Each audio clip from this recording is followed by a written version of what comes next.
Генеральный партнер – Челябинвестбанк. Партнеры проекта – Челябинский компрессорный завод, Сады России, группа охранных предприятий «Витязь».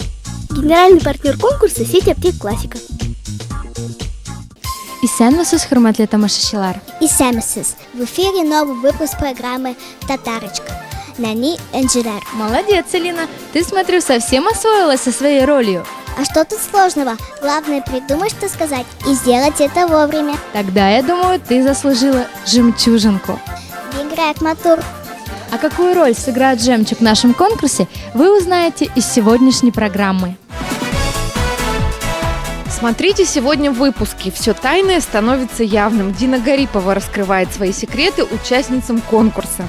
Заглянем в бабушкин сундучок, как устроить настоящее татарское чаепитие. Драгоценные баллы, первые победы и первые лидеры конкурса.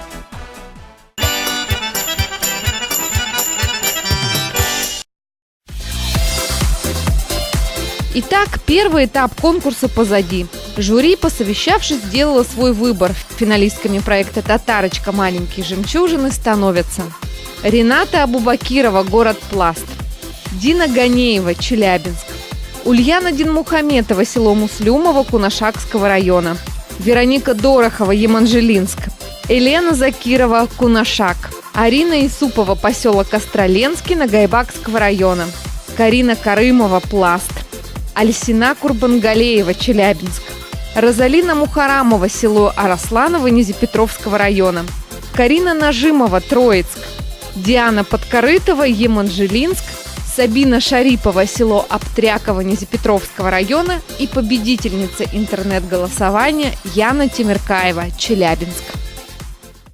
Для Яны ее выход в финал стал настоящей неожиданностью, но по признанию девочки рада не только она, но и вся большая дружная семья. Брат даже поднял меня на руки и сказал: хорошо, что ты будешь участвовать. Теперь к каждому этапу конкурса они будут готовиться сообща. План действий уже расписан. Бабушка там печет, учит печь что-то. Мы по вечерам готовим там национальные блюда. Те, которые ребенок пока не знает, он их теперь узнал. А готовиться действительно стоит как следует. Впереди девочек ждут серьезные испытания.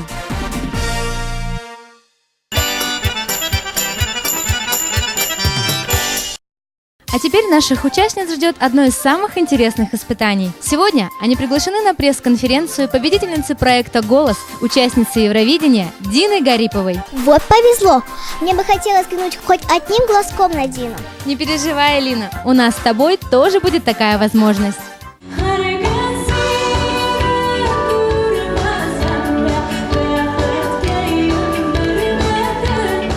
Звезда Дины Гариповой взошла всего год назад, когда юная вокалистка из Зеленодольска приняла участие в проекте «Голос» на Первом канале. Она сразу завоевала целую армию поклонников, среди которых немало и южноуральцев. Для наших участниц встреча с Диной Гариповой – это сказка, в один миг ставшая реальностью. Дина, сіз татарча жырлайсыз mı? Жырлайым, әлі генә жырладым бит. Бүгін дә татар жырлары булалар. Они быстро нашли общий язык. Дина рассказала о том, как первый раз вышла на сцену, как решила, что музыка – это все-таки ее судьба, с кем она хотела бы спеть дуэтом. А вы говорите на татарском языке? Вообще говорю, в принципе, в детстве училась, и бабушкой тоже обычно разговаривали на татарском, но потом уже закрутилось, что начали уезжать и в Москву, начали учиться в русской школе, и в основном теперь говорим на русском языке. Но татарский не забываем. Понравилось ли вам сниматься на телевидении? Ну да. Впрочем, на этом Карина Нажимова не остановилась и продемонстрировала Дине Гариповой свои вокальные данные.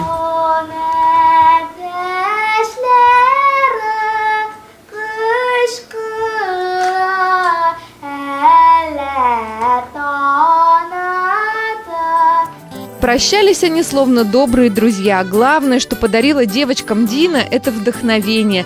Ведь ничто так не вдохновляет, как успешно пройденный путь от мечты до ее воплощения.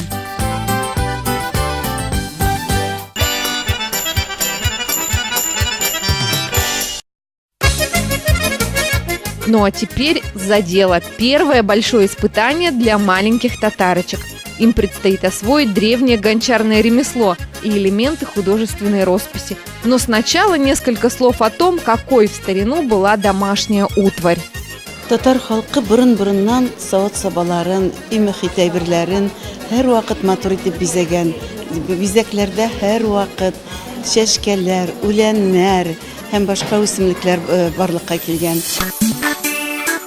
На то, чтобы сделать настоящий татарский горшочек, у них будет ровно 2 часа. Время на раздумье немного. Что именно рисовать, девочки решили сразу.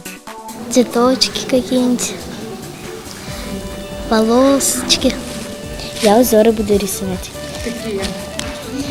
Разные, татарские. Я решила изобразить тюльпанчики оранжевые и горошку. Но не все оказалось так просто. Добиться нужного оттенка у многих не получилось. Я пока размешивала цвета, и получилось так.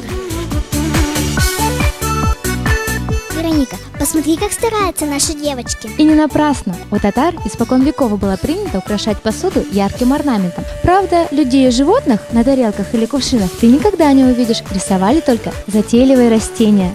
А еще я знаю, что в каждом татарском доме обязательно был самовар. Совершенно точно. А чтобы узнать, как он выглядит, давай-ка заглянем в бабушкин сундучок.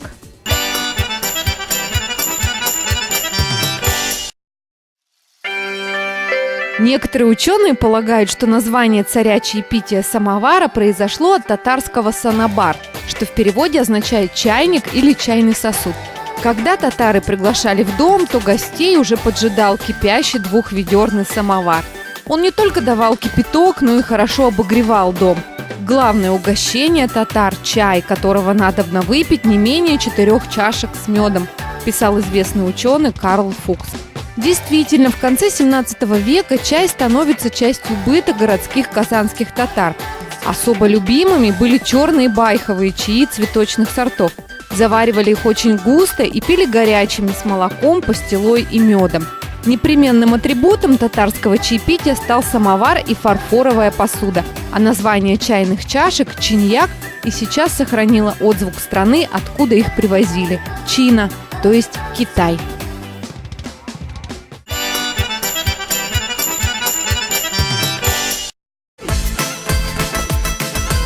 Мамы за своих девочек очень переживают, но уверены, они справятся. Рукодельничать им не впервой.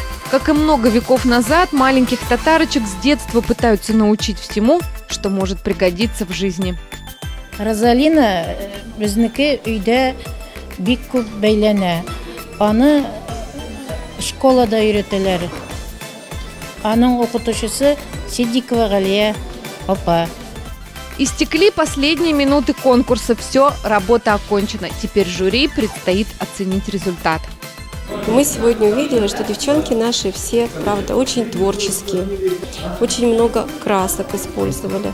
И мы сразу поняли, какие девчонки у нас любят цветы, какие девочки любят у нас солнышко, у кого сегодня плохое настроение, у кого хорошее настроение.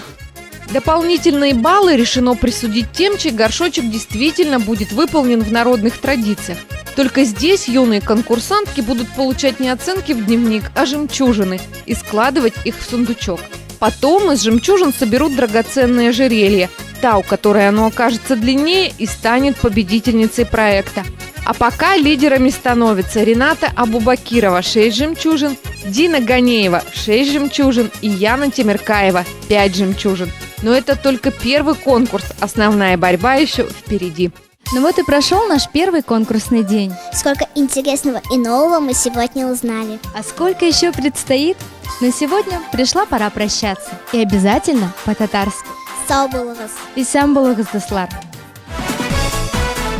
Смотрите в следующем выпуске программы «Брошь своими руками», чей тюльпан окажется самым красивым. Татарский национальный орнамент, что означают причудливые цветы и узоры. Встреча с прекрасным, почему легендарный коллектив из Татарстана пригласил маленьких татарочек на сцену. Об этом и многом другом вы узнаете ровно через неделю в эфире телеканала ОТВ.